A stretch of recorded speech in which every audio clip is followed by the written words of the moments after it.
Hello, it's John Heaton, and today, as you probably know, I've run out of most solo Beatle albums to review, and I have got a couple up my sleeve which will come, but I thought I'd do something a bit different today and review a rarity. This is one of the rarest records in my collection, this album Thrillington, which was released under the pseudonym Thrillington, but was actually by Paul McCartney and released in 1977.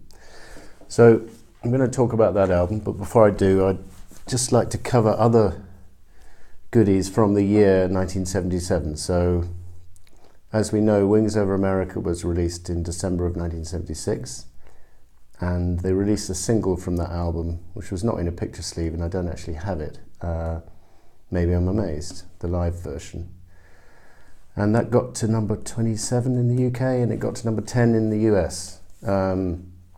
And then later in the year, we had this single, which was released in the UK with the A-side being Mull of Kintyre. Actually, it was a double A-side. And the US, Girls' School was promoted to the A-side. And as we all know, or most of us know, Mull of Kintyre sold more than 2 million copies, was number one for 9 weeks. Girls' School scraped to number 33, which is a shame because it's a great double-sided single, and I think it deserved more success in the US, but it's just one of those strange facts in Beatle history that this single didn't make it over there. The cover is so impressive, in my opinion, that the Germans made it into the front cover of a compilation album which came out in 1980 or 81, which included solo stuff from Another Day through to stuff from Back to the Egg and Coming Up as well as on here. So that was the back cover. So that was interesting because it is a great cover, far more deserving than on a 7-inch single. So then we had this album from '77 from Denny Laine, where he was recording covers of Buddy Holly songs. Holidays. It's a less than wonderful cover, back cover. But what is interesting about this album is Paul is featured on bass, backing vocals, and it's more or less a double act. It's just Paul and Denny recording all his pictures with Paul on the inner sleeve. It's on the EMI label there. And it's quite a pleasant listen. He doesn't improve on the originals, but then again, it's hard to. So back to this album, Thrillington, which I've kept in good condition over the years. I bought it in the mid-90s, and I seem to remember it was one of the most expensive records I've ever bought in my life. So I think I paid 50 quid for it in the mid-90s.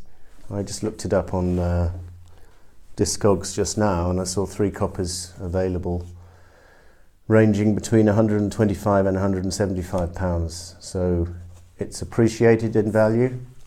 You can see Paul's face there, here, and also there, I think. And so basically, this album was recorded in June of '71, just a month after Ram was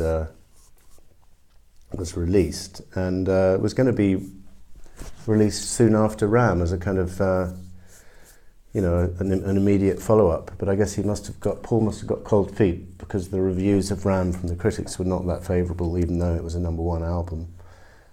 So he got cold feet, and then Wings was formed. So this project went on hold, and then a few years later, when maybe he had his confidence back, he decided to put it out in '77, and he put some ads out in the Evening Standard from this guy Percy Thrillington, and his comings and goings in an attempt to stir some interest.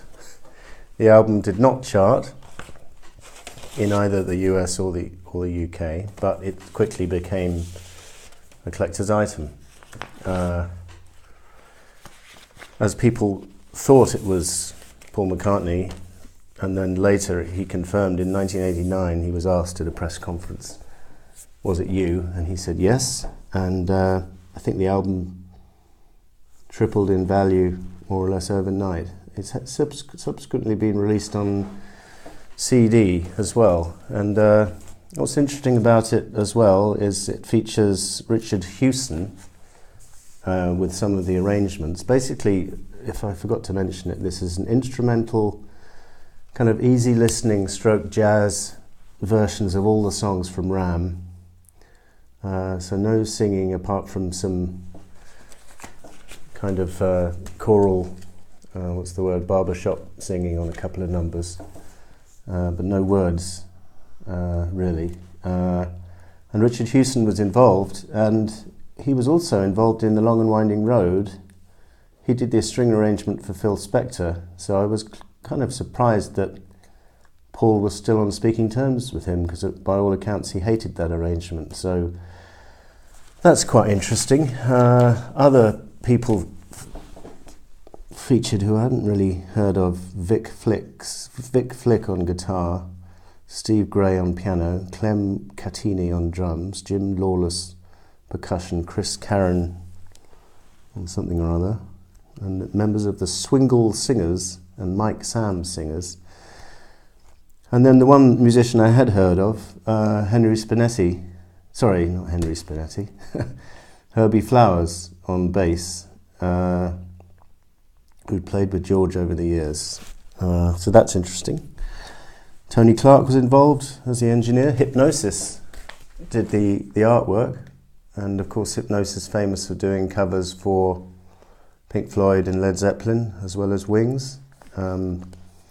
Long-standing relationship with Paul, the Hypnosis team, over the years.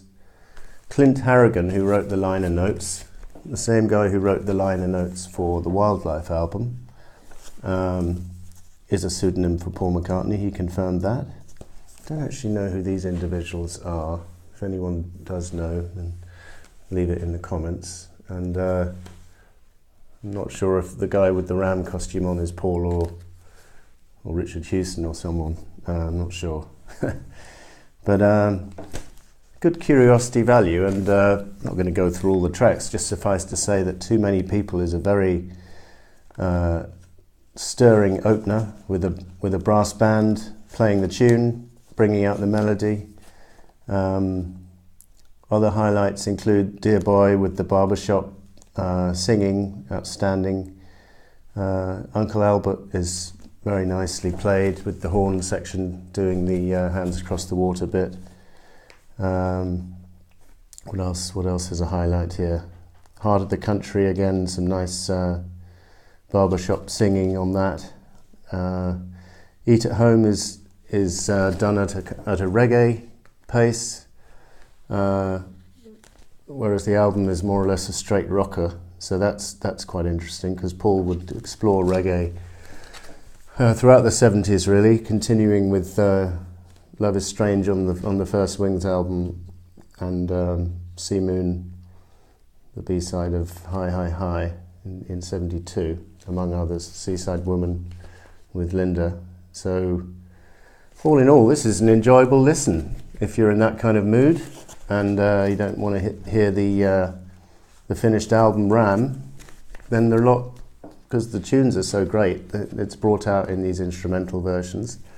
There are a lot worse things to do than put this album. I give it a play every 6 or 12 months and thoroughly enjoy it. I'm glad to own it as one of my prize collector's items. Thank you for watching. See you next time.